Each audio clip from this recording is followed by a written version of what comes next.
Hello students, फिर से आप सभी का अपने YouTube channel the science magic में स्वागत है।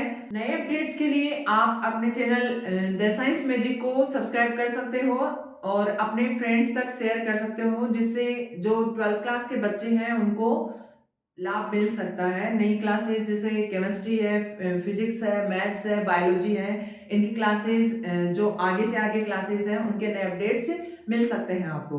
जैसा कि अपन पढ़ रहे थे ऑर्गेनिक केमिस्ट्री का चैप्टर फर्स्ट पढ़ रहे थे अपन, हेलो एल्केन और हेलो एरिन, वो आज कंप्लीट हो जाएगा।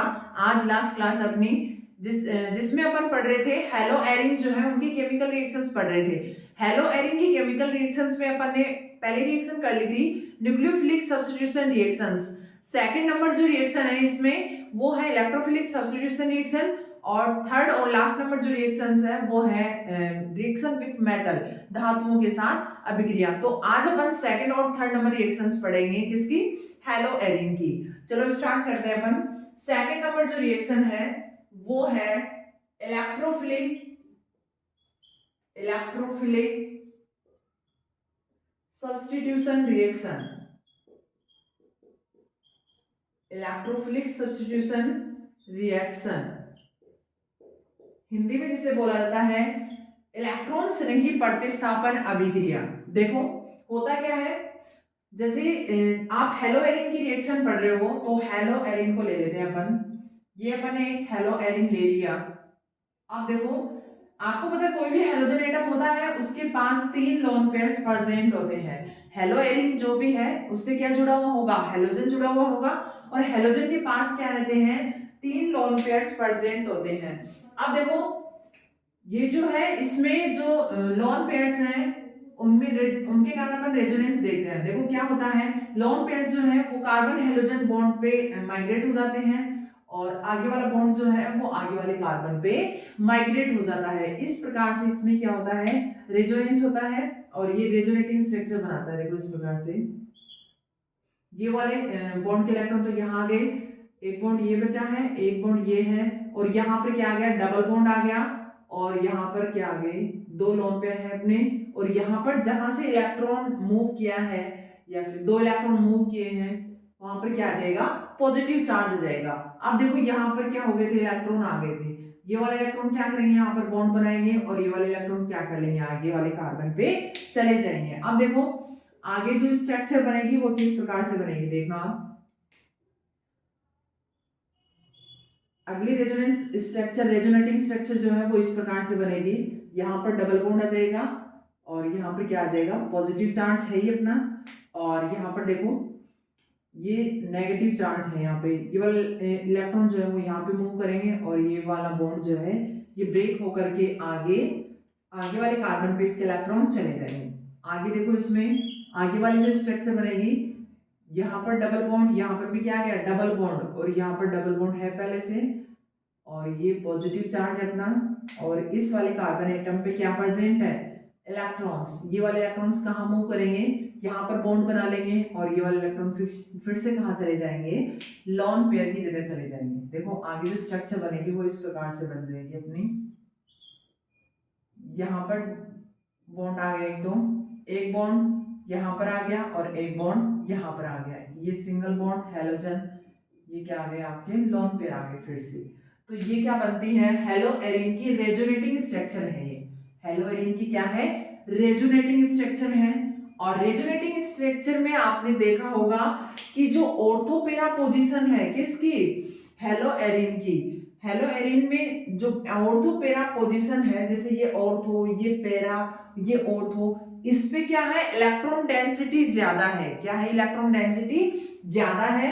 तो आने वाला जो इलेक्ट्रोफाइल होगा वो कौन सी पोजीशन पे अटैक करेगा, ऑर्थो और पेरा पोजीशन पर क्या करेगा, अटैक कर सकता है, क्योंकि इलेक्ट्रोफाइल के पास क्या होती है, इलेक्ट्रॉनों की कमी होती है। तो वो ऐसी जगह अटैक करना चाहेगा जहां पर इलेक्ट्रॉन डेंसिटी ज्यादा हो। अब इसमें देखो अपन इलेक्ट्रोफिलिक सब्स्टिट्यूशन रिएक्शन इलेक्ट्रॉन से नहीं, इलेक्ट्रॉन से नहीं, प्रतिस्थापन अभिक्रियाओं में जब बात करते हैं तो 3-4 रिएक्शंस हैं, जैसे हेलोजिनेशन है, नाइट्रेशन है, सल्फ्यूरेशन है, फ्रीडल-क्राफ्ट रिएक्शन है। फ्रीडल-क्राफ्ट में भी अल्काइलेशन है, एसाइलेशन है। वो वाली रिएक्शन किस में आती है, इलेक्ट्रोफिलिक सब्स्टिट्यूशन रिएक्शन में आती है। तो एक एक करके उनको अपन यहाँ पर स्टडी करते हैं। देखो फिर से बताती हूँ मैं, रेजोनेटिक स्ट्रक्चर है ये किसकी, हेलो एरिन की। तो इनसे क्या पता चल रहा है अपने को, इनसे ये पता चल रहा है कि इनकी ऑर्थो और पैरा पोजीशन पे क्या होती है, इलेक्ट्रॉन डेंसिटी ज्यादा होती है। इलेक्ट्रॉन डेंसिटी ज्यादा होने के कारण इलेक्ट्रोफाइल क्या करता है, इन पे अटैक करता है। अब देखो जैसे सीक्वेंस से अपन चलते हैं, इसमें इलेक्ट्रोफिलिक सब्स्टिट्यूशन में पहली रिएक्शन है अपनी हैलोजिनेशन। पहली रिएक्शन कौन सी है, हैलोजिनेशन। हैलोजिनेशन हिंदी में बोलते हैं इसे हैलोजनन। हिंदी में क्या बोला जाता है, हैलोजनन या हैलोजनीकरण भी बोल दिया जाता है। अब देखो हैलोजिनेशन में क्या होगा, हेलो एरिन जो है उस पे क्या करेगा, कोई भी इलेक्ट्रोफाइल अटैक करेगा और वो इलेक्ट्रोफाइल क्या होगा, हेलोजन ही होगा एक तरह से, तभी तो हेलोजिनेशन बोल रहे हो आप इसको। तो वो इलेक्ट्रोफाइल के रूप में आएगा और किस पे अटैक करेगा, हेलो एरिन पे अटैक करेगा और क्या बनाएगा, एक ऑर्थो प्रोडक्ट बनाएगा और एक कौन सा बनाएगा, पेरा प्रोडक्ट बनाएगा। जैसे अपन बात कर लेते हैं सिंपल, क्लोरोबेंजीन ले लेते हैं। हेलो एरिन के रूप में अपन ने क्या लिया है, क्लोरोबेंजीन लिया है। क्लोरोबेंजीन जो है, क्लोरोबेंजीन का हैलोजिनेशन करवाते हैं, जैसे क्लोरीन के साथ रिएक्शन करवाते हैं।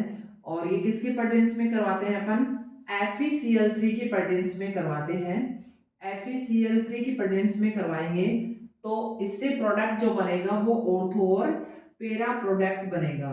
देखो ये तो पहले से था ही, और एक तो ऑर्थो पोजीशन पे आ जाएगा क्लोरीन और एक कौन सी पोजीशन पे आ जाएगा, पेरा पोजीशन पर आ जाएगा। देखो ये प्रोडक्ट बनेंगे। अपन इसको क्या बोल सकते हैं, 1,2 डाइक्लोरोबेंजीन, 1,2 डाइक्लोरोबेंजीन।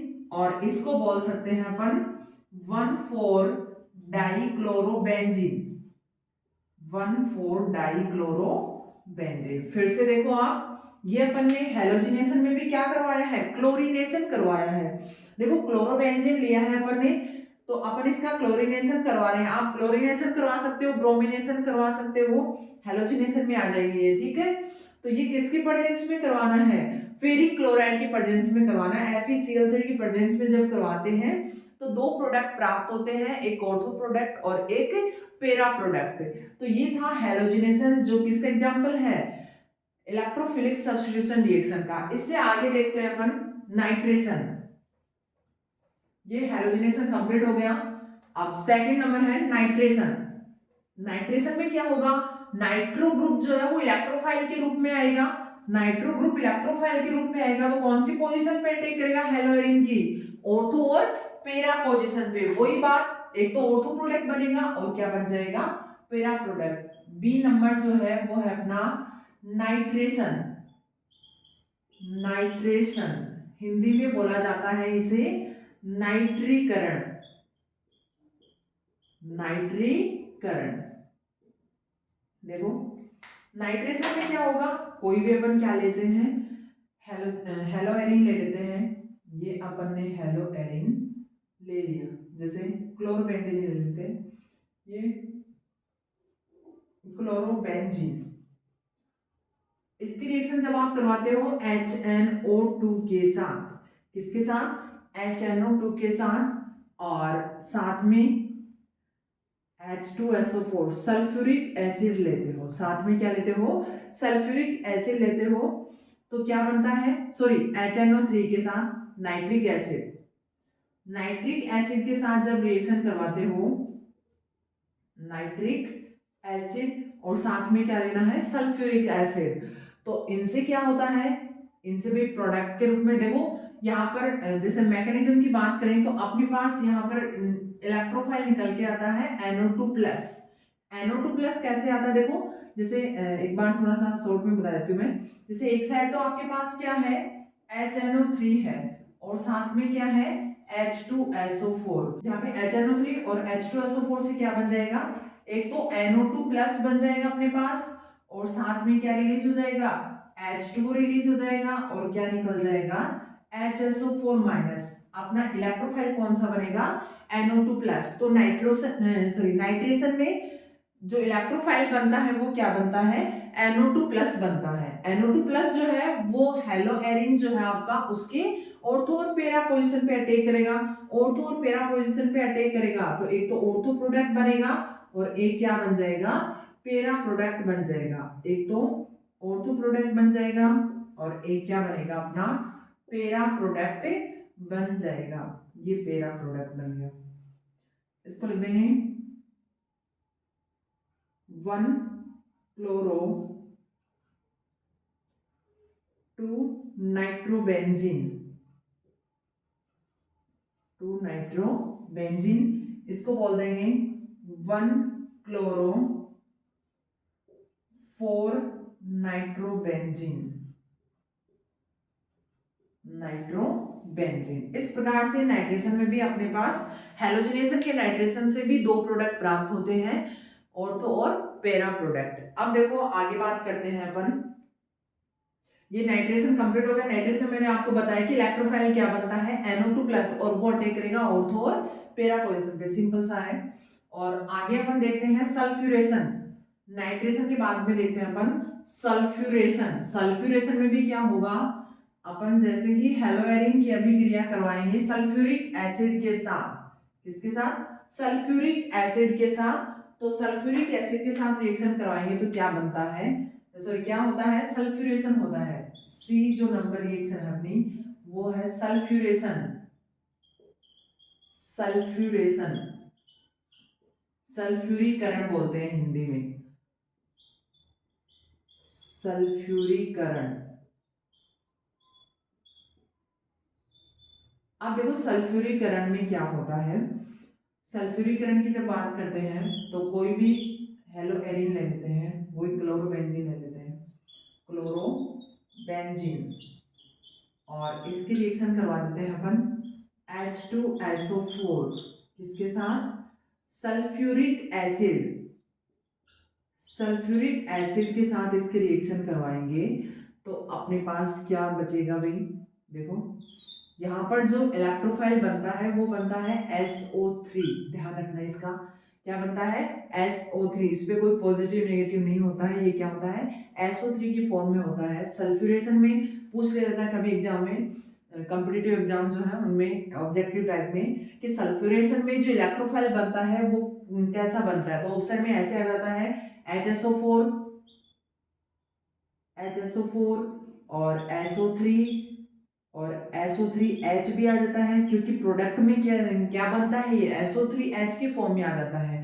जैसे ऑर्थो पे अटैक करेगा, पैरा पे अटैक करेगा, तो दोनों पे क्या प्रेजेंट होता है, हाइड्रोजन प्रेजेंट होता है, तो वो हाइड्रोजन इसके साथ ही लगा रहता है, ठीक है। तो इसलिए आपको मतलब कंफ्यूज करने के लिए ऑप्शन में ऐसे दे देते हैं HSO4 माइनस SO3H ऐसे ऑप्शन में दे देते हैं।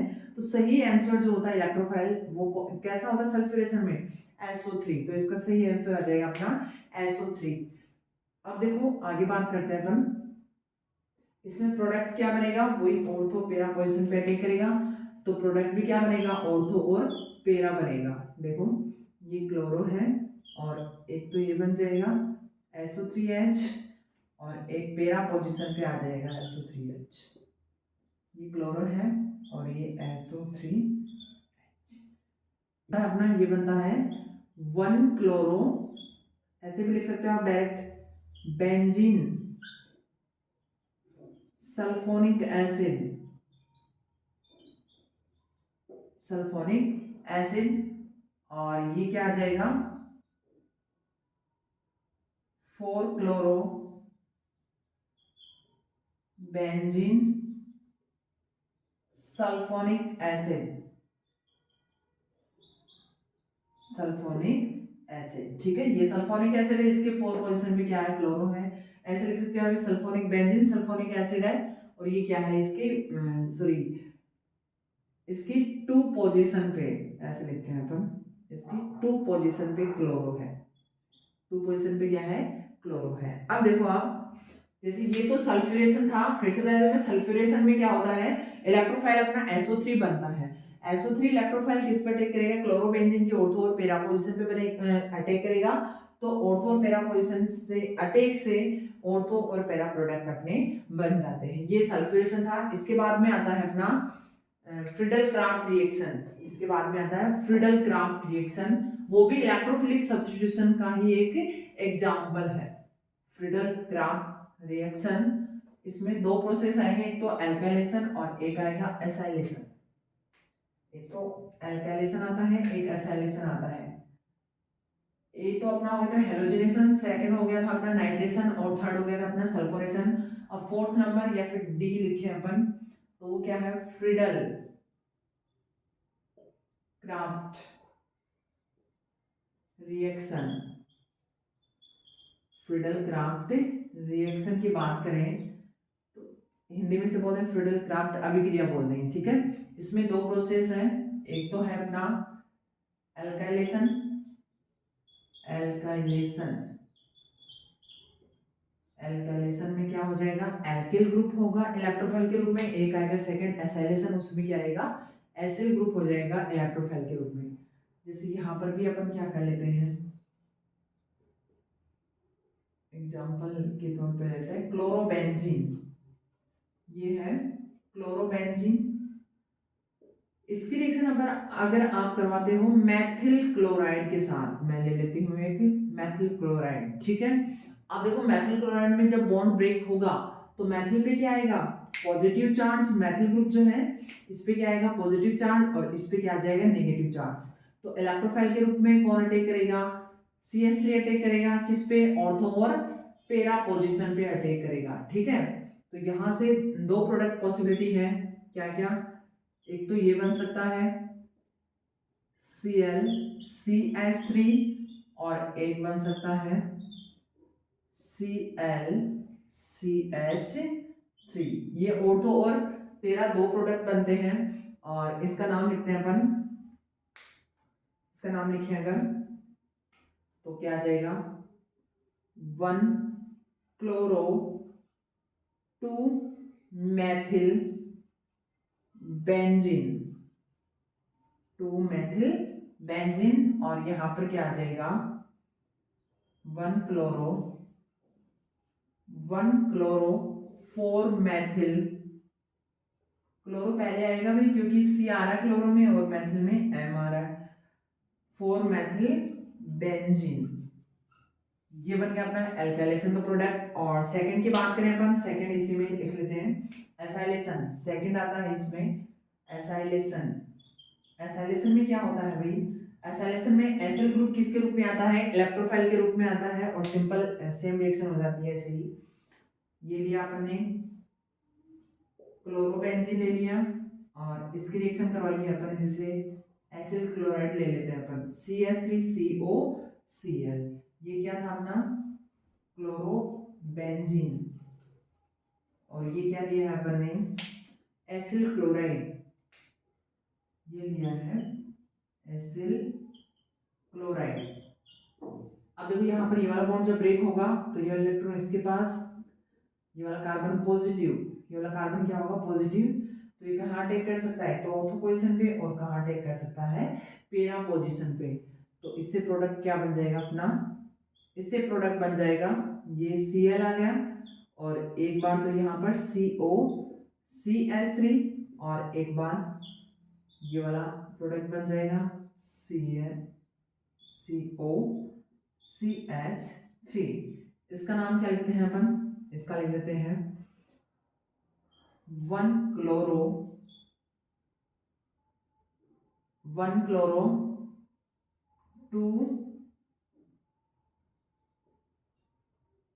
2 एसिटोफिनॉल, या फिर 2 लगाने की जरूरत नहीं है, आप लिख सकते हो सीधा 1 क्लोरो एसिटोफिनॉल, क्योंकि इसको ऐसे बोलेंगे अपन, इसको क्या बोल देंगे, एसिटोफिनॉल बोल देंगे पूरे को ही। और एसिटोफिनॉल ग्रुप के सॉरी यहाँ ये एसिटोफिनॉल है तो इसके 2 पोजीशन पे क्लोरो है, तो अपन क्या लिख देंगे 2 क्लोरो एसिटोफिनॉल, और यहाँ पर क्या आ जाएगा 4 क्लोरो। देखो ये एसिटोफिनॉल है, ये 1 पोजीशन है, 2 3 4 पोजीशन पे क्लोरो है, तो 4 क्लोरो एसिटोफिनॉल इसका नाम आ जाएगा, 2 chloro acetophenol. Sorry 4 chloro acetophenone. तो ये था एसाइलेशन। एसाइलेशन में जो एसाइलेशन में इलेक्ट्रोफाइल की बात करते हैं तो इलेक्ट्रोफाइल क्या होता है, COCH3 होता है। एल्काइलेशन में इलेक्ट्रोफाइल अपना कोई भी अल्काइल ग्रुप होता है वो होता है। ठीक है, इस प्रकार से ये इलेक्ट्रोफिलिक सब्स्टिट्यूशन रिएक्शन है। पहली अपनी थी हेलोजिनेशन, सेकंड थी अपनी नाइट्रेशन, थर्ड थी अपनी सल्फ्यूरेशन और फोर्थ अपनी फ्रीडल-क्राफ्ट रिएक्शन। फ्रीडल-क्राफ्ट रिएक्शन में एल्काइलेशन है और एसाइलेशन है। ठीक है, ये दोनों भी किसके एग्जांपल है, इलेक्ट्रोफिलिक सब्स्टिट्यूशन का एग्जांपल है। अब देखो पहले हेलोएरिन की केमिकल रिएक्शन में पहली अपनी हो गई थी न्यूक्लियोफिलिक सब्स्टिट्यूशन रिएक्शन, नाभिक स्नेही प्रतिस्थापन अभिक्रिया। सेकंड अपनी हो गई है इलेक्ट्रोफिलिक सब्स्टिट्यूशन, इलेक्ट्रॉन स्नेही प्रतिस्थापन अभिक्रिया। अब लास्ट और थर्ड रिएक्शन जो है अपनी वो है रिएक्शन विथ मेटल्स, धातुओं के साथ अभिक्रिया। धातुओं के साथ अभिक्रिया जो होगी उसको पढ़ते हैं अपन। धातुओं के साथ अभिक्रिया में इंपॉर्टेंट जो है वो एक तो सोडियम के साथ रिएक्शन है और एक आएगी अपनी मैग्नीशियम के साथ रिएक्शन। देखो जैसे पर बात करें थर्ड नंबर है अपनी reaction with metal, reaction with metals, धातुओं के साथ अभिक्रिया। देखो इसमें फर्स्ट जो है अपनी वो है रिएक्शन विद मैग्नीशियम, मैग्नीशियम के साथ अभिक्रिया। मैग्नीशियम के साथ अभिक्रिया में अपन क्या पढ़ेंगे, सिंपल वही है जो आप हेलो एल्केन के लिए पढ़ रहे थे। उसमें भी क्या था, मैग्नीशियम के साथ जब कोई एल्किल हैलाइड अभिक्रिया कर रहा था तो उसमें क्या बन रहा था, ग्रीनियर रिएजेंट बन रहा था। सेम इधर ऐसे ही है, यहाँ पर भी एरिल हैलाइड जब मैग्नीशियम के साथ अभिक्रिया करेगा तो क्या बनाएगा, ग्रीनियर अभिकर्मक बनाएगा। देखो कैसे, जैसे कोई आपने लिया कोई भी एरिल हैलाइड ले लिया और इसकी रिएक्शन किसके साथ करवा रहे हो आप, मैग्नीशियम के साथ करवा रहे हो। और किस में करवा रहे हो भाई, ड्राई ईथर में लेते हैं। मैंने पहले भी बताया था आपको हेलो एल्केन वाले रिएक्शन में भी ड्राई ईथर के साथ क्यों लेते हैं भाई, क्योंकि जब आप वेट ईथर या फिर आर्द्र ईथर काम में लेते हो तो वो जो ग्रीनियर अभिकर्मक बनता है उसको क्या कर देता है, उसको डिसोसिएट करके वो किस में कन्वर्ट कर देता है, एल्केन में कन्वर्ट कर देता है, एल्केन बना देता है उससे। तो इसलिए अपन किसको काम में लेते हैं, ड्राई ईथर को काम में लेते हैं। तो इससे क्या बन जाएगा, C6H5Mgx, इसको बोल देंगे aryl magnesium halide, aryl magnesium halide, aryl magnesium halide बन जाएगा। और इसे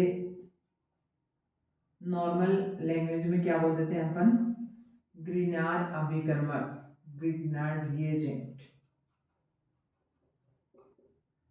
हिंदी में क्या बोल देंगे इसी को, ग्रीनियर अभिकर्मक बोलते हैं, ग्रीनियर अभिकर्मक, ये ग्रीनियर अभिकर्मक होता है। अब देखो ये तो रिएक्शन थी मैग्नीशियम के साथ, सिंपल सी रिएक्शन है। इसमें क्या लिया आपने, एरिल हैलाइड लिया है। एरिल हैलाइड की रिएक्शन किसके साथ करवाई आपने, मैग्नीशियम के साथ ड्राई ईथर में। तो क्या बना आपके पास, एरिल मैग्नीशियम हैलाइड बना है जिसे आप ग्रीनियर अभिकर्मक कहते हैं। अब देखो सेकंड नंबर जो रिएक्शन है बी जिसे कह रहे हैं अपन, वो आएगी अपनी reaction with sodium, reaction with sodium metal. Sodium metal के साथ रिएक्शन करवाओगे तो क्या बनता है, देखो इसमें दो टाइप की रिएक्शन आती है। एक तो आती है Wurtz, Wurtz Fittig reaction, Wurtz Fittig reaction.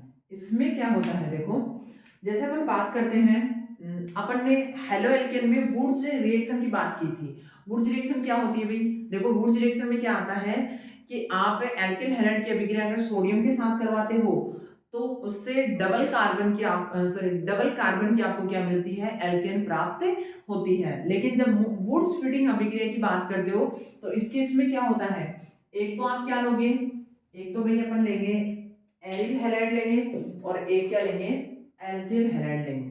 एक तो क्या लेंगे अपन, एरिल हैलाइड काम में लेंगे और एक क्या काम में लेंगे, एल्किल हैलाइड। ये क्या लिया है अपन ने, एल्किल हैलाइड काम में लिया है।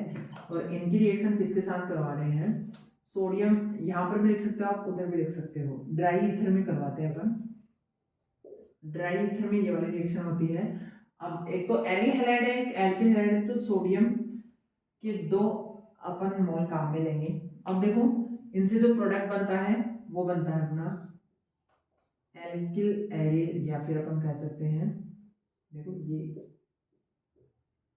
इस प्रकार से, ठीक है। और साथ में क्या रिलीज हो जाते हैं, 2 सोडियम हैलाइड क्या हो जाते हैं, रिलीज हो जाते हैं। और इसको बोला जाता है, देखो आपने इधर क्या लिया, एरिल हैलाइड लिया, ये तो अपना था एरिल हैलाइड, और साथ में क्या लिया, एल्किल हैलाइड, और प्रोडक्ट क्या बना अपना एल्किल एरिन। ये थी वुड्स फिटिंग अभिक्रिया। वुड्स फिटिंग अभिक्रिया में अपना प्रोडक्ट क्या बना है, एल्किल एरिन। अब जैसे आपने वुड्स फिटिंग अभिक्रिया की बात की, वैसे ही अपन फिटिंग अभिक्रिया की बात करेंगे। अगर वुड्स अभिक्रिया जो थी उसमें तो दोनों ही अल्काइल ग्रुप थे अपने, और एल्केन बन रही थी डबल कार्बन की। और ये वाली कौन सी है, वुड्स फिटिंग अभिक्रिया। और आगे अपन जो इसी में सेकंड नंबर पढ़ेंगे वो है अपनी फिटिंग अभिक्रिया। अभी कौन सी है, फिटिंग रिएक्शन है। फिटिंग रिएक्शन में क्या होगा, देखो सेकंड नंबर जो है वो है अपनी फिटिंग रिएक्शन। फिटिंग रिएक्शन,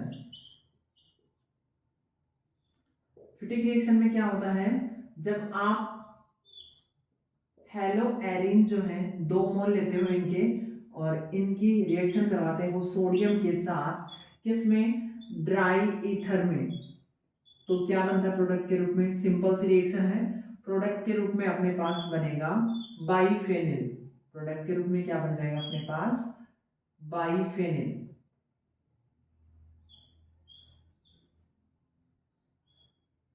ये बन गया अपना प्रोडक्ट, और ये बनता है बाइफेनिल, और साथ में क्या रिलीज हो जाता है, 2 सोडियम हैलाइड रिलीज हो जाते हैं, ये है बाइफेनिल।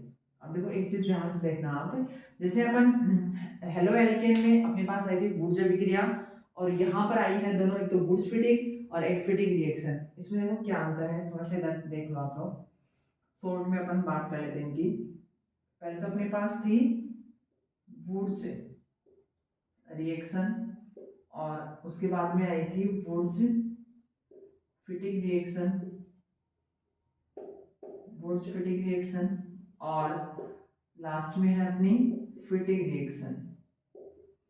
इसमें देखो क्या होता है, इस वाली रिएक्शन में तो क्या होता है, आप 2 मोल किसके लेते हो, हेलो एल्केन के लेते हो, और साथ में 2 सोडियम के साथ रिएक्शन करवाते हो, किसमें, ड्राई ईथर में, तो क्या बनता है, एल्केन बन जाती है नॉर्मल, और क्या रिलीज हो जाते हैं, 2 मोल सोडियम हैलाइड के रिलीज हो जाते हैं।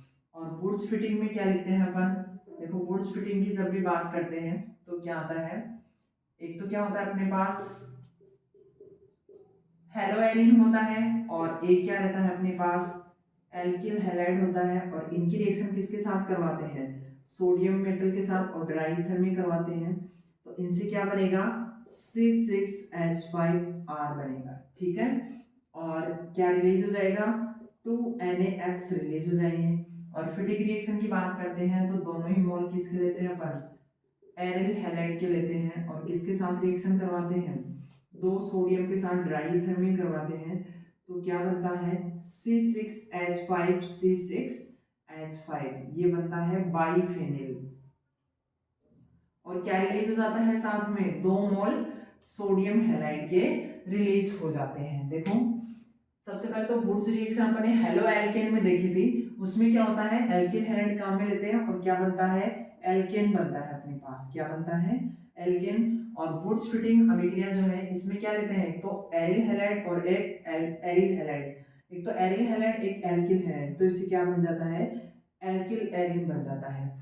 ऐसे ही फिटिंग रिएक्शन की बात करते हैं तो इसमें दोनों ही मोल किसके लेते हैं, एरिल हैलाइड के लेते हैं, और क्या बन जाता है प्रोडक्ट के रूप में अपना बाइफेनिल बनता है। ये शॉर्ट में था इनके बारे में, जो तीनों रिएक्शन है अपनी मेटल के साथ। इसमें देखो और अदर जो मेटल है वो मैग्नीशियम है, दोनों में ही मैग्नीशियम के साथ रिएक्शन करते हैं हेलो एल्केन और हेलो एरिन, तो दोनों की क्या बना देते हैं, ग्रीनियर रिएजेंट बना देते हैं। और फिर से बता देती हूँ मैं, ग्रीनियर ग्रीनियर रिएजेंट बनाने के लिए भी अपन ड्राई ईथर को ही काम में लेते हैं। ड्राई ईथर को काम में क्यों लेते हैं, ड्राई ईथर को इसलिए काम में लिया जाता है क्योंकि अगर आप वेट ईथर या फिर आर्द्र ईथर की जब बात कर रहे हो, अगर वो काम में लेते हो तो वो ग्रीनियर रिएजेंट को क्या कर देता है, डिसोसिएट करके किसमें कन्वर्ट कर देता है, वो एल्केन बना देता है। तो ये इसलिए अपन आर्द्र ईथर को काम में नहीं लेते हैं। आज तक का अपना यहाँ तक का कंप्लीट हो गया है, हेलो एल्केन और हेलो एरिन के बारे में कंप्लीट हो गया है। ऑर्गेनिक केमिस्ट्री का फर्स्ट चैप्टर था अपना हेलो एल्केन और हेलो एरिन, वहां तक क्या कर दिया अपन ने, कंप्लीट कर दिया है। अब इससे आगे जो सेकंड चैप्टर है अपना वो है अल्कोहल फिनोल ईथर वाला, बहुत ही इंटरेस्टिंग टॉपिक है अपना अल्कोहल फिनोल ईथर वाला। उसमें अपन जैसे बात करेंगे अल्कोहल की प्रिपरेशन मेथड, अल्कोहल की केमिकल रिएक्शन, ऐसे ही फिनोल की, ऐसे ही ईथर की बात करेंगे, ठीक है। तो उसमें अपन अगली क्लास, अब तक का तो ये कंप्लीट हो गया है, अगली क्लास में अपन अल्कोहल फिनोल ईथर वाला चैप्टर लेके आएंगे। Thank you.